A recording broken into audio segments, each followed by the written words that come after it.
ਵਾਹਿਗੁਰੂ ਸਾਹਿਬ ਜੀ।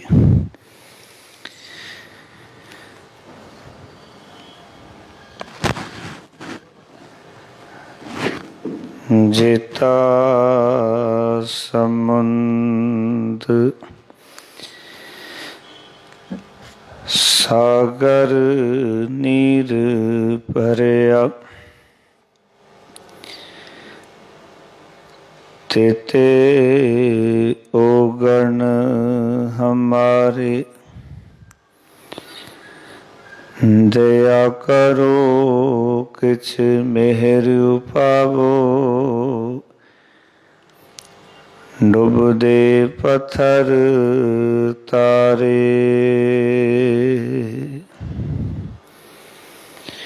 जियड़ा अगन बराबर तपै, भीतर वगै काती। प्रणवत नानक हुकम पछानै, सुख होवै दिन राती।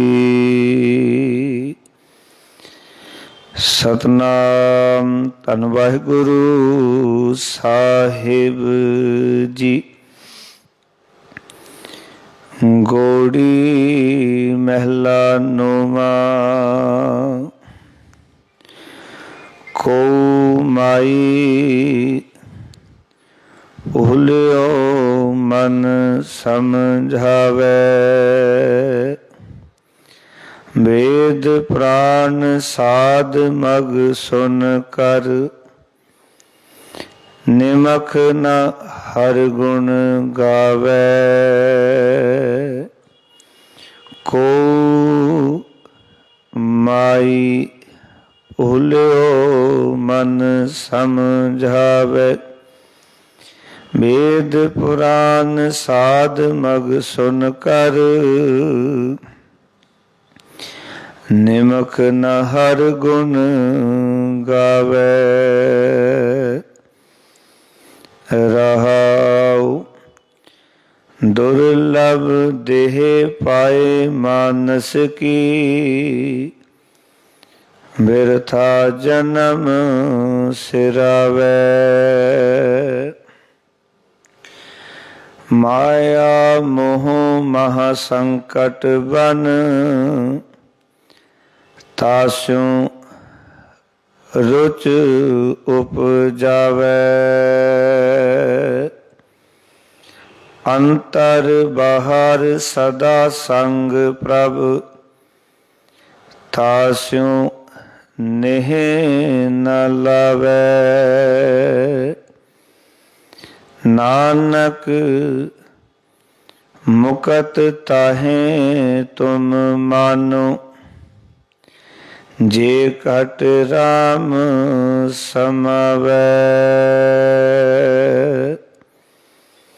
अंतर बाहर सदा संग प्रभ, तास्यों नेह न लावै। नानक मुकत ताहे तुम मानो, जे कट राम समावै। वाहिगुरु जी का खालसा, वाहिगुरु जी की फतेह। सतगुरां दी पावन पाक हजूरी दे विच जुड़ बैठे सतसंगी जनों, सतगुरां ने कृपा की है। गुरु दर ते हाजरियां भरन दा सुभाग समा प्राप्त होया है। धन धन गुरु तेग बहादुर महाराज दे 400 साला प्रकाश परब नूं समर्पित गौड़ी राग दा ये पावन शब्द जो धन धन गुरु तेग बहादुर महाराज का उच्चारण किया होया 6वां शब्द है। इस पावन शब्द की विचार नाल जुड़ांगे। गोड़ी महला नौमा, को माई भूलियो मन समझावै, वेद पुराण साध मग सुन कर, निमख न हर गुण गावै। रहाओ। ये पावन शब्द पावन अंक 219 के उत्ते दर्ज है। आओ गुरु तेग बहादुर महाराज ने जो पावन पवित्र विचार बख्शे हैं, इन्हां पावन विचारां नूं विचारन तो पहला मनोवृत्तियां एकाग्र करो, अपनी रसना नूं पवित्र करो। एक बारी गुरु मंत्र दी सान करो, प्यार नाल आखो जी सतनाम वाहे गुरु। फिर करो कृपा सतनाम साहे गुरु। गुरु तेग बहादुर महाराज इस पावन शब्द के राही आवाज मार रहे ने, को माई है मां। को का अर्थ है कोई भी भूलियो मन समझावे। हे मेरी मां, कोई भी ऐसा मैनू मिल जाए जिहड़ा मेरे भुले हुए मन नूं, खुंजे हुए मन नूं समझा दवे, इहनूं सीधे रस्ते ते पा दवे। कोई ऐसा मैनू प्राप्त हो जाए जिहड़ा कि मैनू सही रस्ते ते पा दवे, क्योंकि साडा मन ही भुलदा है। ते जिवें एक बच्ची अपनी मां नूं कहंदी है, इस तरह गुरु साहब जी ने ये आवाज़ मारी कि हे मां, कोई ऐसा मैनू मिले जो मेरे विकारां दे करके ये जिहड़ा मन है ये खुंझ गया है, आओ कि विकारां दे विच पै गया, गलत रस्ते ते पै गया, चंगे रस्ते ते भटक गया। तो कोई ऐसा मिल जाए जिहड़ा कि खुंझे हुए रस्ते तो मेरे मन नूं पड़त के सीधे पासे ला दवे। क्योंकि सब तो औखा है मन का सीधे पासे लगना। कुछ भी ना करो, मन अपने आप माड़े पासे जाता है, पर चंगे पासे लाण वास्ते याद रखना बड़े उद्यम करने पैंदे हैं, बड़े यतन करने पैंदे हैं। निमान नूं हर वेले जाएगा साडा मन, पर उत्ते नूं उच्चे मार्ग नूं या दसम द्वार नूं जिन्हों गुरबाणी ने कहा उस पासे नहीं जाता। क्योंकि ये कुदरती गल है कि जिवें असीं खेत विच देखते हाँ, किसान जिहड़ा है वो बीज पांदा है किसी फसल का, पर उसदे नाल कख घाह ये अपने आप उग पैंदे ने जिहड़े उसदी फसल नूं नाश करते हैं। इस तरह ही साडे अंदर गुरु साहब बार बार नाम का बीज बीजना चाहते हैं, पर साडे मन के अंदर जो बुराइयां ने वो अपने आप हर रोज़ उग पैंदियां हैं। बुराइयां नूं कोई सदा नहीं दिंदा। एक भी बंदा नहीं मिलेगा जिहड़ा आखे भी मैं बुराइयां नूं सदा दिता भी तुसीं मेरे घर च आओ, मेरे मन च आओ, पर बुराइयां अपने आप साडे मन विच पहुँच जांदियां। ते मर कहते ने, हे मां, कोई है ऐसा जिहड़ा कि मेरे विकारां दे रस्ते ते जिहड़ा ये मन खुंझ गया है ते इहनूं सीधे पासे ला लवे, कोई इदां दा है। फिर कह रहे ने, वेद पुराण साध मग सुन कर, निमख ना हर गुण गावे। हे मां, सतगुर कहन लगे कि ये जिहड़ा मेरा मन है ना, ये वेद पुराण ਅਤੇ संत जनां दे दसे हुए जीवन रस्ते नूं सुन के भी निमख ना हर गुण गावे। एक निमख भी परमात्मा दे गुण नहीं गाउंदा। वेदां दीयां गल्लां सुनदा है, पुराणां दीयां गल्लां सुनदा है, संत जन रब दे प्यारियां दी गल्लां सुनदा है, पर एक निमख भी ये मन इस पासे नहीं जुड़दा। आओ कि रब दे गुण गाने चाहिए ने, पर सतगुर कहंदे ने ये मन फिर भी गुण नहीं गाउंदा।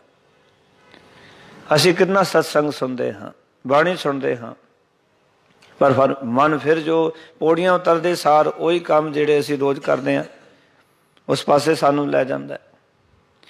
फिर साडा मन विकारां वाले पासे नूं, निंदा चुगली वाले पासे नूं, होर पासे दौड़दा है। आओ कि कई बारी गुरु साहब जी दे एक कीमती वचन, रब्बी बोल, धार्मिक ज्ञान असीं सुनते हाँ, रब दे प्यारिਆਂ कोलों असीं रब्बी वचन सुनते हाँ, ਜਿਹੜੇ ਸੰਤ ਜਨ ਹਨ ਜੋ ਸਹੀ ਰਸਤੇ ਦੀ ਸਾਨੂੰ ਸੋਝੀ ਦਿੰਦੇ ਹਨ।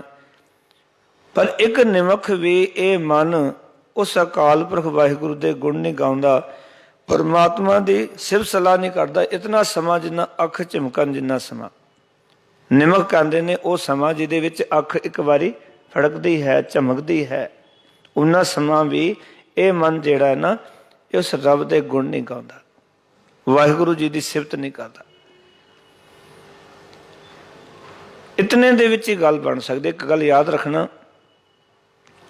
ਗੁਰੂ ਸਾਹਿਬ ਜੀ ਨੇ ਨਿਵੇੜਾ ਕੀਤਾ। ਦਸਮ ਪਾਤਸ਼ਾਹ ਕਹਿੰਦੇ ਨੇ ਏਕ ਚਿਤ ਜੇ ਇੱਕ ਛਿਨ ਧਿਆਇਓ ਕਾਲ ਫਾਸ ਕੇ ਬੀਚ ਨਾ ਆਇਓ। ਜੇ ਇੱਕ ਚਿਤ ਹੋ ਕੇ ਇੱਕ ਛਿਨ ਵੀ ਇਹ ਮਨ ਪਰਮਾਤਮਾ ਨੂੰ ਧਿਆ ਲਵੇ ਤਾਂ ਮਨੁੱਖ ਦੀ ਕਾਲ ਦੀ ਫਾਈ ਕੱਟੀ ਜਾਂਦੀ ਹੈ। ਇਹਦਾ ਅਰਥ ਹੈ ਕਿ ਸਾਡੀ ਜ਼ਿੰਦਗੀ ਵਿੱਚ ਇੱਕ ਚਿਤ ਕਦੇ ਬਣਦਾ ਹੀ ਨਹੀਂ। ਇੱਕ ਨਿਮਖ ਵੀ ਅਸੀਂ ਪਰਮਾਤਮਾ ਦੇ ਗੁਣ ਨਹੀਂ ਗਾ ਪਾਉਂਦੇ, ਵਾਹਿਗੁਰੂ ਦੀ ਸਿਫਤ ਨਹੀਂ ਕਰ ਪਾਉਂਦੇ ਵੀ ਇਹ ਮਨ ਐਡਾ ਠਿੜਕਿਆ ਰਹਿੰਦਾ। ਇਹਨੂੰ ਹੋਰ ਸਪਸ਼ਟ ਕਰਾਂ, ਤੁਸੀਂ ਕਹੋਗੇ ਵੀ ਇੱਕ ਨਿਮਖ ਦੀ ਗੱਲ ਹੈ ਸਾਰੀ, ਫਿਰ ਰੋਜ਼ ਰੋਜ਼ ਸਤਸੰਗਤ ਵਿੱਚ ਕਿਉਂ ਆਈਏ, ਰੋਜ਼ ਰੋਜ਼ ਪਾਠ ਕਿਉਂ ਕਰੀਏ। ਅਸਲ ਦੇ ਵਿੱਚ ਇਹ ਵਿਚਾਰ ਮਨ 'ਚ ਅੱਜ ਧਾਰਨ ਕਰਕੇ ਦੇਣਾ, ਰੋਜ਼ ਰੋਜ਼ ਸਤਸੰਗਤ ਵਿੱਚ ਆਉਣਾ, ਰੋਜ਼ ਰੋਜ਼ ਬਾਣੀ ਪੜ੍ਹਨੀ, ਰੋਜ਼ ਸੇਵਾ ਸਿਮਰਨ ਦਾਨ ਪੁੰਨ ਧਰਮ ਕਰਮ ਕਰਨਾ, ਇਹ ਇਸ ਕਰਕੇ ਕਿ ਜ਼ਿੰਦਗੀ ਵਿੱਚ ਉਹ ਇੱਕ ਨਿਮਖ ਆ ਜਾਏ। ਇਹ ਸਾਰੀਆਂ ਚੀਜ਼ਾਂ ਜੋ ਅਸੀਂ ਕਰਦੇ ਹਾਂ ਨਾ ਉਸ ਨਿਮਖ ਦੀ ਉਡੀਕ ਵਿੱਚ ਕਰਦੇ ਹਾਂ ਵੀ ਉਹ ਜੀਵਨ 'ਚ ਕਦੀ ਉਹ ਖੇਡ ਬਣੇ। ਇੱਕ ਚਿੱਤ ਔਰ ਇੱਕ ਨਿਮਖ ਅਸੀਂ ਰੱਬ ਨੂੰ ਧਿਆ ਸਕੀਏ, ਉਹਨੂੰ ਯਾਦ ਕਰ ਸਕੀਏ। ਨਹੀਂ ਤਾਂ ਸੱਚ ਜਾਣਨਾ ਇਹ ਉਹ ਘੜੀ ਆਉਂਦੀ ਨਹੀਂ ਜੀਵਨ 'ਚ, ਕਿਉਂਕਿ ਇਹ ਮਨ ਤਾਂ ਇੱਕ ਨਿਮਖ ਵੀ ਗਾਉਣ ਵਾਸਤੇ ਤਿਆਰ ਨਹੀਂ ਹੈ। ਅਸੀਂ ਕਈ ਘੰਟੇ ਰਸਨਾ ਨਾਲ ਵਾਹਿਗੁਰੂ ਕਹਿ ਸਕਦੇ ਹਾਂ, ਪਾਠ ਕਰ ਸਕਦੇ ਹਾਂ, ਪਰ ਮਨ ਕਰਕੇ ਨਹੀਂ ਕਹਿ ਹੁੰਦਾ। ਇੱਕ ਵਾਰੀ ਉਚਾਰਨ ਕਰੋ ਸਤਨਾਮ, ਬੜਾ ਔਖਾ ਜੀ। ਇਸ ਕਰਕੇ ਸਤਿਗੁਰ ਕਹਿੰਦੇ ਕੋਈ ਐਸਾ ਮਿਲ ਜਾਏ ਜਿਹੜਾ ਕਿ ਇਸ ਮੈਨੂੰ ਸਹੀ ਰਸਤੇ ਤੋਂ ਖੁੰਝੇ ਹੋਏ ਮਨ ਨੂੰ ਸਿੱਧੇ ਰਸਤੇ ਤੇ ਪਾ ਦੇ। ਮੇਰਾ ਮਨ ਭੁੱਲ ਗਿਆ ਨਾ ਸਹੀ ਰਸਤੇ ਨੂੰ, ਤੇ ਹੁਣ ਐਸਾ ਕੌਣ ਹੋ ਸਕਦਾ। ਤੇ ਗੁਰੂ ਸਾਹਿਬ ਨੇ ਬਾਣੀ 'ਚ ਲਿਖਿਆ ਕਿ ਭੂਲੇ ਮਾਰਗ ਜਿਨੇ ਬਤਾਇਆ ਐਸਾ ਗੁਰ ਵਡ ਭਾਗੀ ਪਾਇਆ। ਗੁਰੂ ਹੋ ਸਕਦਾ, ਹੋਰ ਤੇ ਕੋਈ ਨਹੀਂ ਹੋ ਸਕਦਾ। ਅਸੀਂ ਭੁੱਲ ਜਾਂਦੇ ਹਾਂ, ਗੁਰੂ ਹਰ ਰੋਜ਼ ਸਾਨੂੰ ਸਿੱਧੇ ਮਾਰਗ ਤੇ ਪਾਉਂਦੇ ਨੇ। ਇਸ ਕਰਕੇ ਕੋਈ ਐਸਾ ਰੱਬ ਦਾ ਪਿਆਰਾ ਹੋਵੇ ਜਿਹੜੇ ਸਾਡੇ ਭੁੱਲੇ ਹੋਏ ਮਨ ਨੂੰ ਸਹੀ ਰਸਤੇ ਤੇ ਪਾ ਦੇਵੇ। ਕਿਉਂਕਿ ਇਹ ਤਾਂ ਵੇਦ ਪੁਰਾਣ 4 ਵੇਦ ਨੇ, ਔਰ ਤੁਸੀਂ ਵੇਖੋ 18 ਪੁਰਾਣ ਨੇ, ਤੇ ਕਿਤਨੇ ਸਾਧ ਸੰਤ ਰੱਬ ਦੇ ਪਿਆਰੇ ਨੇ, ਤੇ ਉਹ ਸੰਤ ਜਨ ਵੀ ਜੀਵਨ ਦਾ ਸਹੀ ਰਸਤਾ ਦੱਸਦੇ ਨੇ। ਉਸ ਨੂੰ ਸੁਣ ਕੇ ਵੀ ਇਹ ਮਨ ਪਰਮਾਤਮਾ ਦੀ ਸਿਫਤ ਨਹੀਂ ਕਰਦਾ, ਵਾਹਿਗੁਰੂ ਦੇ ਗੁਣ ਨਹੀਂ ਗਾਉਂਦਾ। ਅੱਗੇ ਮਹਾਰਾਜ ਆਖ ਰਹੇ ਨੇ ਦੁਰਲਭ ਦੇਹ ਪਾਏ ਮਾਨਸ ਕੀ। ਸਤਿਗੁਰ ਆਖ ਰਹੇ ਨੇ ਕਿ ਹੇ ਮੇਰੀ ਮਾਂ, ਇਹ ਦੁਰਲਭ ਮਨੁੱਖਾ ਦੇਹੀ ਮੈਨੂੰ ਪ੍ਰਾਪਤ ਹੋਈ ਹੈ। ਦੇਹ ਦਾ ਅਰਥ ਹੈ ਸਰੀਰ, ਦੁਰਲਭ ਦਾ ਅਰਥ ਹੈ ਬੜੀ ਔਖੀ, ਮਾਨਸ ਦਾ ਅਰਥ ਹੈ ਮਨੁੱਖ ਦੀ। ਕਿਉਂਕਿ ਜਿਹੜਾ ਸਾਡਾ ਜੀਵਨ ਹੈ ਨਾ ਇਹ ਬੜਾ ਦੁਰਲਭ ਜੀਵਨ ਹੈ। ਔਰ ਸਭ ਤੋਂ ਵੱਧ ਧੰਨ ਗੁਰੂ ਤੇਗ ਬਹਾਦਰ ਮਹਾਰਾਜ ਨੇ ਇਸ ਗੱਲ ਦੇ ਉੱਤੇ ਜ਼ੋਰ ਦਿੱਤਾ ਹੈ, ਮਨੁੱਖ ਨੂੰ ਕਿਹਾ ਵੀ ਤੇਰੀ ਦੇਹੀ ਜਿਹੜੀ ਹੈ ਉਹ ਬੜੀ ਦੁਰਲਭ ਹੈ, ਬੜੀ ਔਖੀ ਹੈ ਪ੍ਰਾਪਤ ਕਰਨੀ। ਦੁਨੀਆ ਦਾ ਹਰ ਇੱਕ ਪਦਾਰਥ ਸੌਖਾ ਹੋ ਸਕਦਾ ਹੈ, ਯਾਦ ਰੱਖਣਾ, ਪਰ ਇਸ ਦੇਹੀ ਦੀ ਪ੍ਰਾਪਤੀ ਸਭ ਤੋਂ ਔਖੀ ਹੈ। ਦੇਹੀ ਤੁਹਾਡੇ ਕੋਲ ਹੈ, ਤੁਸੀਂ ਧਨ ਪ੍ਰਾਪਤ ਕਰ ਸਕਦੇ ਹੋ, ਸੰਬੰਧ ਸੰਸਾਰ ਦੇ ਵਿੱਚ ਤੁਹਾਡੇ ਬਣ ਸਕਦੇ ਨੇ, ਸੰਸਾਰ ਵਿੱਚ ਬਹੁਤ ਸਾਰੇ ਸਾਧਨ ਜੁਟਾ ਸਕਦੇ ਹੋ, ਪਰ ਜੇ ਤੁਹਾਡਾ ਸਰੀਰ ਚਲਾ ਜਾਏ ਤਾਂ ਅਸੀਂ ਕਿਸੇ ਕੀਮਤ ਵਿੱਚ ਨਹੀਂ ਲੈ ਸਕਦੇ, ਇਹ ਵਾਪਿਸ ਨਹੀਂ ਹੋ ਸਕਦਾ। ਇਸ ਕਰਕੇ ਇਸ ਮਨੁੱਖਾ ਜੀਵਨ ਨੂੰ ਬਾਰ-ਬਾਰ ਸਤਿਗੁਰ ਕਹਿੰਦੇ ਨੇ ਬੜਾ ਦੁਰਲਭ ਹੈ। ਮਾਨਸ ਜਨਮ ਦੁਲੰਭ ਗੁਰਮੁਖ ਪਾਇਆ। ਮਹਾਰਾਜ ਕਹਿੰਦੇ ਮਨੁੱਖਾ ਜਨਮ ਦੁਲੰਭ ਹੈ, ਗੁਰੂ ਦੇ ਸਨਮੁਖ ਹੋ ਕੇ ਉਸ ਅਕਾਲ ਪੁਰਖ ਵਾਹਿਗੁਰੂ ਨੂੰ ਪ੍ਰਾਪਤ ਕਰ। ਮਾਨਸ ਜਨਮ ਦੁਲੰਭ ਗੁਰਮੁਖ ਪਾਇਆ। ਸਤਿਗੁਰ ਕਹਿੰਦੇ ਮਨ ਤਨ ਹੋਏ ਚੁਲੰਭ ਜੇ ਸਤਿਗੁਰ ਪਾਇਆ। ਜੇ ਤੂੰ ਸਤਿਗੁਰ ਨੂੰ ਪਾ ਗਿਆ ਤੇ ਤੇਰਾ ਮਨ ਤੇ ਤਨ ਖੇੜੇ ਵਿੱਚ ਆ ਜਾਏਗਾ, ਪਰ ਇਹ ਆਉਂਦਾ ਹੀ ਨਹੀਂ। ਇਹ ਮਨੁੱਖਾ ਜੀਵਨ ਦੇ ਵਿੱਚ ਗੁਣ ਗਾਉਂਦਾ ਹੀ ਨਹੀਂ। ਇਸ ਕਰਕੇ ਮਹਾਰਾਜ ਬਾਰ-ਬਾਰ ਕਹਿ ਰਹੇ ਨੇ ਕਿ ਇਹ ਮਨੁੱਖਾ ਜੀਵਨ ਬੜਾ ਦੁਰਲਭ ਗੁਰਸਿੱਖੋ ਪ੍ਰਾਪਤ ਹੋਇਆ ਹੈ। ਤੇ ਮਹਾਰਾਜ ਕਹਿੰਦੇ ਬਿਰਥਾ ਜਨਮ ਸਿਰਾਵੈ। ਮਨੁੱਖ ਆਪਣੇ ਜੀਵਨ ਨੂੰ ਵਿਅਰਥ, ਸਿਰਾਵੈ ਦਾ ਅਰਥ ਗੁਜ਼ਾਰਦਾ ਹੈ। ਕਿਉਂਕਿ ਬੇਅਰਥੀ इस मनुखा जीवन नूं असीं एवें गुजार लैंदे हां, बतीत कर लैंदे हां। एवें पल पल जिहड़ा साडा जीवन बतीत होंदा चला जांदा है। छिन छिन ओद विहात है, फूटै घट जो पानी। जिवें कि घड़े दे विचों पानी जे किते कोई छिद्र होवे ना ते ਉਹ सारा निकल जाता। इस तरह साडे सवास घटते जा रहे हैं, साडा जीवन बतीत होंदा जा रहा है। पर मनुख सतगुर कहते ने इस दुर्लभ जन्म नूं भी सवारदा नहीं है, सगों अजाई होर होर कम्मां दे विच गुजार दिंदा है। पता किन्ना कम्मां च गुजारदे हां असीं। गुरु नानक पातशाह ने आख्या 12 वर्ष बालपन बीते, 12 साल बचपन विच गुजार दिते। 12 वर्ष बालपन बीते, 20 वर्ष कछ तपना कियो, 30 वर्ष कछ देव न पूजा, फिर पछताना विरध कहो, मेरी मेरी करते जन्म कहो। इस तरह गुजार दिंदे। सतगुरु ने इत्थे इत्थे वचन कीते ते गुरु नानक पातशाह ने माज राग दे विच सलोक उचारण कीता। महाराज कहने देख तू अपने मनुखा जीवन नूं किस तरह गवा रहा है, तेरा प्यार कित्थे कित्थे लग्या होया। सब तो पहला प्यार मनुख दा, पहला प्यार लगा थन दुध, दूजे माए बाप की सुध, तीजे पहिया भाभी बेव, चौथे प्यार उपन्नी खेड़, पंजवें खान पियन की तात, छेवें काम न पूछे जात, सतवें संच किया कर वास, अठवें क्रोध हुआ तन नाश, नामे तोले उबे सा, 10वें दद्दा हुआ सुहा। मार कहने इस तरह तो अपने जीवन में गुजार लेना। संसार चाहता है माँ के दुध नाल प्यार करना है, थोड़ा बड़ा हो जाना है माता पिता नूं प्यार करन लग पैंदा है, उस तो बाद भैन भरा भरजाई नूं प्यार करन लग पैंदा है, उस तो बाद होर बड़ा होना है तो खेडां दे नाल प्यार पा लेना है, तो होर बड़ा होना है संसार दे विच आके प्यार वाले सच जानना, ते तू होर होर पासे अपने जीवन नूं गुजारना है। पंजवें खान पीन की तात, तृष्णा लग जाती है खाण पीण की भी, कई खावां की ना खावां। कई बार तो जेडे गुरु मना करता ना जमाने में बंदा वह भी खा जाता, वह भी पी जाता जिन्होंने गुरु रोकता। सानू साड़ी ये हालत है। अज गुस्ताखी माफ करना बड़ी हैरानी होंदी जो समाज विचरो। अज छोटी छोटी उम्र दियां बच्चियां बच्चे सिगरटां पी रहे हैं, होर नशे कर रहे हैं, कि कुछ नहीं कर रहे। अपना जीवन की उन्होंने कोई फिक्र नहीं, कोई परवाह नहीं कि माता पिता ने सानू किवें पालिया, किवें वड्डा कीता, किवें सानू खर्चे दे रहे हैं। बस वो जदों माता पिता के चौगड़दे तो बाहर होंदे ने, वो अपने तरीके नाल नशा करना शुरू कर देंदे ने, होर होर कम्मां विच जिंदगी नूं एवें बतीत कर रहे हैं। पंजवें खान पीन की तात, गुरु नानक पातशाह कहने 6वें काम ना पूछे जात, 6वें नंबर ते काम वासना हावी होगी बंदे दे उत्ते। 7वें संत किया घरवास, ब्याह हो गया, परिवार हो गया, तो 7वें नंबर ते मारे कहने हुण इहनूं फिकर लग गया भी घर बार बना लीए। ये धन इकट्ठा करके इन्हें घर बना लिया, कोठी पा ली अपनी। 7वें संच किया घरवास, ते 8वें क्रोध हुआ तन नाश। 8वीं अवस्था आई, ब्याह हो गया, बच्चे हो गए, हुण गुस्सा करना शुरू हो गया।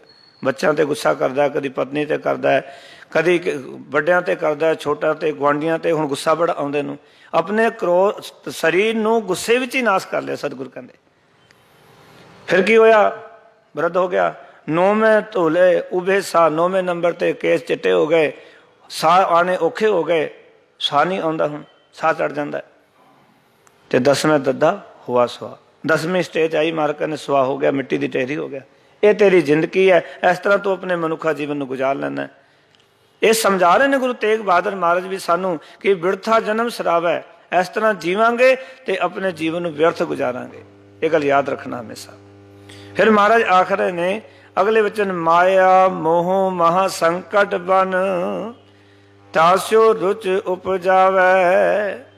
सतगुर आखन लगे मनुख माया दे मोह विच महासंकट, पाओ कि नकानक भरे हुए संसार समुंदर दे विच, बन कहते ने जंगल दे विच मनुख अपने आप नूं इस दे विच ला के रखदा है, इस दे नाल प्यार करदा है। माया दा मोह अते संसार दा ये जिहड़ा भयानक जंगल है संसार, इस दे नाल अपना मोह लाउंदा है, अपना प्यार करदा है, इस दे नाल रुचि पैदा करदा है। तास्यो रुच उपजावे, ਇਹਦੇ ਨਾਲ रुचि पैदा करता है, प्यार पैदा करता है। मर कहने अंतर बाहर सदा संग प्रभ, ਇਹਦੇ अंदर भी ਇਹਦੇ बाहर भी वो अकाल पुरख वाहिगुरु प्रभु है। ਤਾਂ ਸਿਓ ਨੇਹ ਨਾ ਲਾਵੈ। ਪਰ ਉਸ ਪਰਮਾਤਮਾ ਦੇ ਨਾਲ ਤਾਂ ਪਿਆਰ ਹੀ ਨਹੀਂ ਲਾਉਂਦਾ ਆਪਣਾ, ਵਾਹਿਗੁਰੂ ਨਾਲ ਪਿਆਰ ਨਹੀਂ ਕਰਦਾ, ਜੋ ਕਿ ਅੰਦਰ ਵੀ ਉਹੀ ਵਸ ਰਿਹਾ, ਬਾਹਰ ਵੀ ਉਹੀ ਵਸ ਰਿਹਾ, ਉਹਦੇ ਨਾਲ ਪਿਆਰ ਨਹੀਂ ਹੈ। ਔਰ ਸੱਚ ਜਾਣਨਾ, ਜੇ ਪਿਆਰ ਨਹੀਂ ਹੈ ਤਾਂ ਇੱਕ ਅਕਾਲ ਪੁਰਖ ਵਾਹਿਗੁਰੂ ਜੀ ਦੇ ਨਾਲ ਨਹੀਂ ਹੈ। ਮਨੁੱਖ ਨੂੰ ਕਿਤੇ ਕਹੋ ਨਾ ਵੀ ਚੰਗਾ ਕੰਮ ਕਰਨਾ ਹੋਵੇ ਤੇ ਮਨੁੱਖ ਦੀ ਹਾਲਤ ਹੈ ਕਿ ਇਹ ਚੰਗੇ ਕੰਮ ਵਾਸਤੇ ਕਦੇ ਨਹੀਂ ਉਠੇਗਾ, ਪਰ ਕੋਈ ਮਾੜਾ ਕੰਮ ਕਰਨਾ ਹੋਵੇ ਸੋ ਕਹਿੰਦੇ ਬੁਰੇ ਕਾਮ ਕੋ ਉਠ ਖਲੋਇਆ, ਨਾਮ ਕੀ ਵੇਲਾ ਪੈ ਪੈ ਸੋਇਆ। ਬੁਰਾ ਕੰਮ ਕਰਨਾ ਹੋਵੇ ਉੱਠ ਜਾਏਗਾ, ਪਰ ਨਾਮ ਜਪਣ ਦੀ ਗੱਲ ਕਰ ਦੋ ਇਹਨੂੰ, ਇਹਦੇ ਕੋਲੋਂ ਉੱਠਿਆ ਨਹੀਂ ਜਾਂਦਾ। ਕਹਿੰਦੇ ਮੈਨੂੰ ਤਾਂ ਜਾਗ ਹੀ ਨਹੀਂ ਆਉਂਦੀ, ਮੇਰੇ ਕੋਲੋਂ ਤਾਂ ਉੱਠਿਆ ਹੀ ਨਹੀਂ ਜਾਂਦਾ ਜੀ, ਕਿਉਂਕਿ ਨਾਮ ਜਪਣ ਵਾਸਤੇ ਇਹਦੇ ਕੋਲ ਸਮਾਂ ਨਹੀਂ ਹੈ।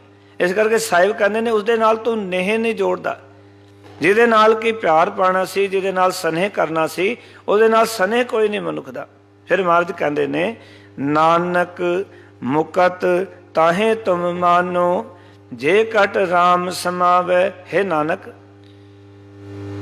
ਮੁਕਤ ਉਸ ਮਨੁੱਖ ਨੂੰ ਸਮਝੀਏ, ਪਾਓ ਕਿ ਵਿਕਾਰਾਂ ਤੋਂ ਉਸ ਮਨੁੱਖ ਦੀ ਖਲਾਸੀ ਹੁੰਦੀ ਹੈ, ਵਿਕਾਰਾਂ ਤੋਂ ਉਹ ਮਨੁੱਖ ਮੁਕਤ ਹੁੰਦਾ ਹੈ ਜੇ ਕਟ ਰਾਮ ਸਮਾਵੈ, ਜਿਹਦੇ ਹਿਰਦੇ ਵਿੱਚ ਅਕਾਲ ਪੁਰਖ ਵਾਹਿਗੁਰੂ ਜੀ ਸਮਾ ਜਾਂਦੇ ਹਨ, ਜਿਹਦੀ ਯਾਦ ਵਿੱਚ ਵਾਹਿਗੁਰੂ ਜੀ ਵਸ ਜਾਂਦੇ ਹਨ, ਉਹਦੇ ਜੀਵਨ ਵਿੱਚੋਂ ਵਿਕਾਰਾਂ ਤੋਂ ਖਲਾਸੀ ਹੋ ਜਾਂਦੀ ਹੈ, ਉਹ ਮਨੁੱਖ ਮੁਕਤ ਹੋ ਜਾਂਦਾ ਹੈ।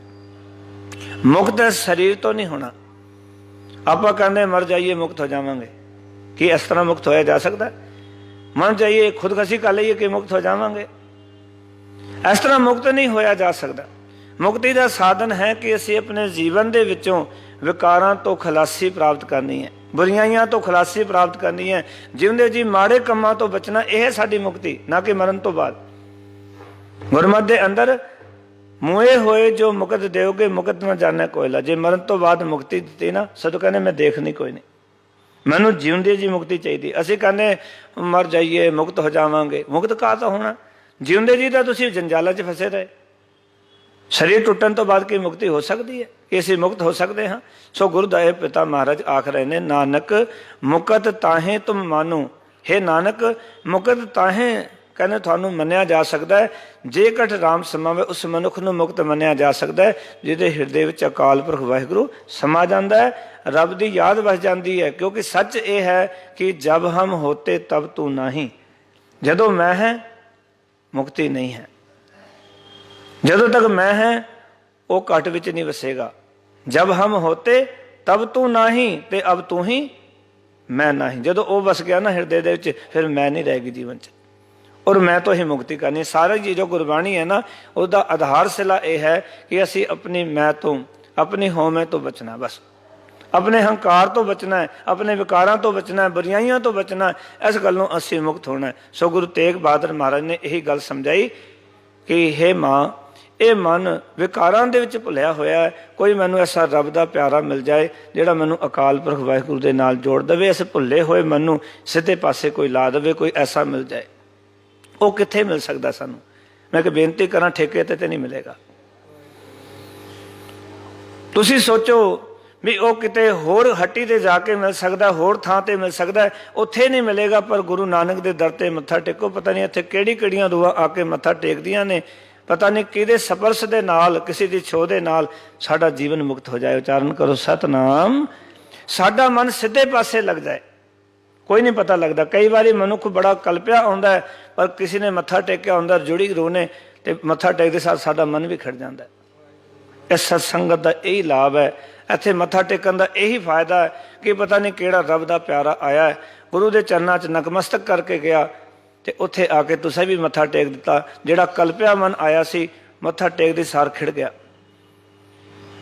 ਇਸ ਕਰਕੇ ਇੱਥੇ ਉਹ ਮਿਲਣਗੇ ਜਿਹੜੇ ਸੰਤ ਜਨ ਨੇ, ਰੱਬ ਦੇ ਪਿਆਰੇ ਨੇ। ਤੇ ਸਾਡੀ ਅਰਦਾਸ ਵੀ ਇਹੀ ਹੋਣੀ ਚਾਹੀਦੀ ਹੈ, ਕਹਿੰਦੇ ਕੋਈ ਜਨ ਹਰਸ਼ੋਂ ਦੇਵੈ ਜੋਰ, ਚਰਨ ਗਹੋਂ ਬਕੋ ਸੁਭ ਰਸਨਾ ਦੀਜੈ ਪ੍ਰਾਣ ਅਕੋਰ। ਅਰਦਾਸ ਵੀ ਇਹੀ ਹੋਣੀ ਚਾਹੀਦੀ ਹੈ ਕਿ ਕੋਈ ਆਣ ਮਿਲਾਵੈ ਮੇਰਾ ਪ੍ਰੀਤਮ ਪਿਆਰਾ, ਹੋਂ ਤਿਸ ਪੈ ਆਪ ਬਚਾਈ, ਦਰਸ਼ਨ ਹਰ ਦੇਖਣ ਕਹਿਤਾਈ।